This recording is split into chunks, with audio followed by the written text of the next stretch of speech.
देवगडचे आहेत मोठा हिंसाचार पाहायला मिळाला परभणीमध्ये काल मोठा हिंसाचार झाल्याचं पाहायला मिळालं।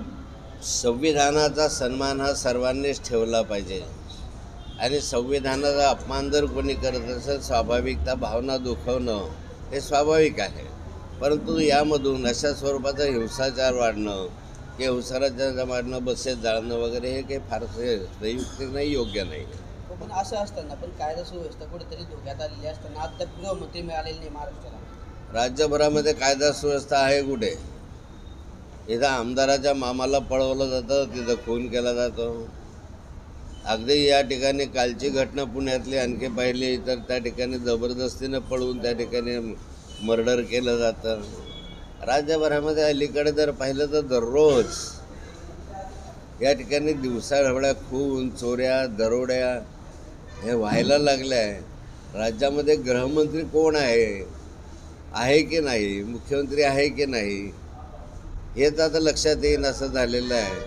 त्यामुळे तातडीनं कुणीतरी गृहमंत्री नेमा, ज्याला नेमायचं असेल त्याच्याकडे जबाबदारी द्या आणि या कायदा सुव्यवस्थेचं जे वाया गेलेली परिस्थिती आहे नियंत्रणानं। देवकरांनी अजित पवार गटात जाण्याचा निर्णय घेतलेला आहे। स्वतःचा बचाव करण्यासाठी देवकर हे अजित पवारांकडे जात आहेत असं सांगितलं जात आहे, मात्र अजित पवारांनी त्यांना नकार दिल्याची पण माहिती आहे। देवकरांनी आपली भूमिका परवा दिवशी स्पष्ट केलेली आहे, त्यामुळे देवकरांना काय करायचं आहे हा त्यांचा व्यक्तिगत प्रश्न आहे। त्यांनी घेऊन निर्णय घ्यायचा असेल तर त्यांचा व्यक्तिगत निर्णय, याबद्दल अधिक खुलासा गुलाबरावजी देवकरच आपल्यासमोर करू शकतील। आज मुंडे साहेबांची जयंती आहे, काय सांगा?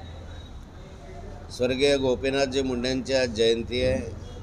गोपीनाथ मुंडे हे माझे चांगले मित्र आणि सहकारी मार्गदर्शक होते। नेहमीच एक प्रेमाचे आणि जिव्हाळ्याचे संबंध गोपीनाथजींनी केले, माझ्यासाठी केले।